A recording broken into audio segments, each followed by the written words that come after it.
پھر قرآن سے آپ کیا توقع کرتے ہیں؟ پھر آپ یہ توقع کرتے ہیں کہ جناب سورت فاتحہ پڑھ پڑھ کے تھک گئے تو ابھی تک شفا نہیں ملی،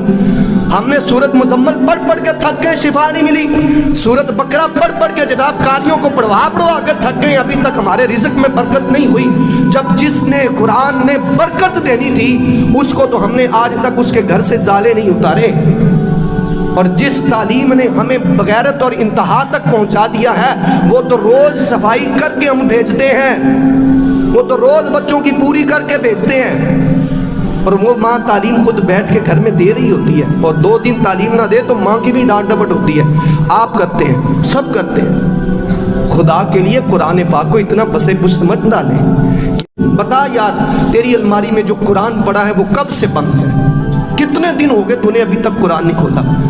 اور میں یہ بات اللہ کی ذات کو گواہ بنا کے کہتا ہوں، اگر ہم اپنے گھروں میں جا کے قرآن کو چیک کریں گے تو آج قرآن کے اوپر گرد ہمیں ضرور ملے گی،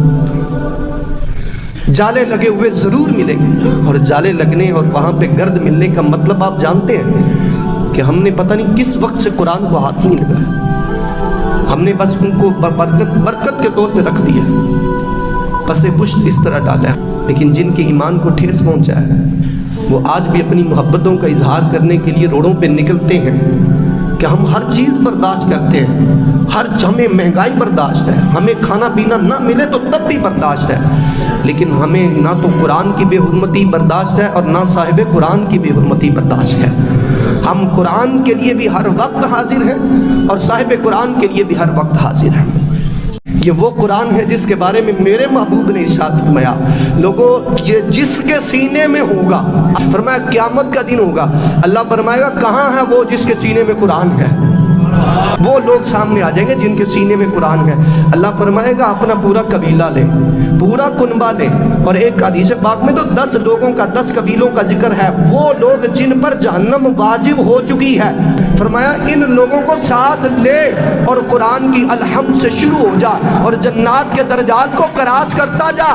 قرآن کی برکت یہ ہے کہ جہاں من الجنت والناس ہوگی وہ جنت میں تیرا آخری مقام بن کے آئے گا۔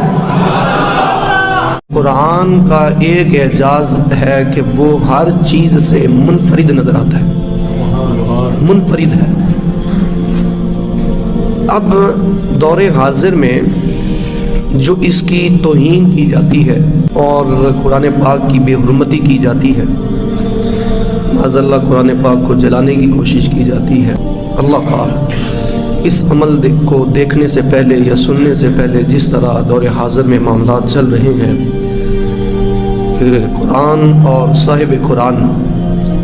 دونوں کی گستاخی، دونوں کی بے حرمتی، دونوں کے بارے میں نازیبا الفاظ، تو دعا تو یہی ہے کہ اللہ اس عمل کو دیکھنے یا سننے سے پہلے موت دے دے تو وہ زیادہ بہتر ہے، وہ زیادہ بہتر ہے، وگرنہ اتنی سخت تو نہیں ہے کہ ہم ان معاملات کو دیکھنا تو دور کی بات ہے، ہم تو سن بھی نہیں سکتے، سوچ بھی ہماری اس طرف نہیں جاتی۔ ہاں آپ کے پاکستان میں قرآن کو نصاب سے نکال دیا جاتا ہے، جہاں ہمارے بچے سورۃ التوبہ کی یا جہاد کی یا دیگر چیزوں کی آیتیں قرآن کی مدرسے اسکول میں جا کے تلاوت کرتے تھے، جب اس نصاب سے قرآن کو نکال دیا جائے گا تو ہمارے بچوں کے دلوں میں قرآن کی محبت نہیں پیدا ہوگی۔ یہ آج کل ایک کہانی مسٹر چکس، نہ جانے وہ کون کمینہ انسان ہے، ہم نہیں جانتے، مسٹر چکس آپ کے بچوں کی کتابوں میں کیوں پڑھائی جاتی ہے؟ اس نے کوئی 90 لاکھ کو کلمہ پڑھایا ہے، اس کی کہانی پڑھائی جاتی ہے؟ اس نے جناب کوئی دین کا بہت بڑا مار کا سر انجام دیا کہ اس کی کہانی آپ کے بچوں کو، مسلمان کے بچوں کو پڑھائی جاتی ہے؟ وہ جناب کوئی حدیث کا بہت بڑا عالم تھا کہ اس کا تذکرہ آج شائع کیا جاتا ہے؟ مسٹر چکس کی کہانی کے اندر جو چیز ہے وہ یہ بتاتا ہے کہ میں نے کتنی سال کی عمر میں لو کرنا شروع کیا، بغیرتی کب میں نے شروع کی ہے، اور وہ اپنی لو سٹوری اس میں بیان کرتا ہے۔ جب مسلمان کا بچہ انگریز کی لو سٹوری کو ترجیح دے گا تو قرآن کی بے حرمتی نہیں ہوگی، تو وہ آپ کے قرآن کو سینے سے لگائیں گے،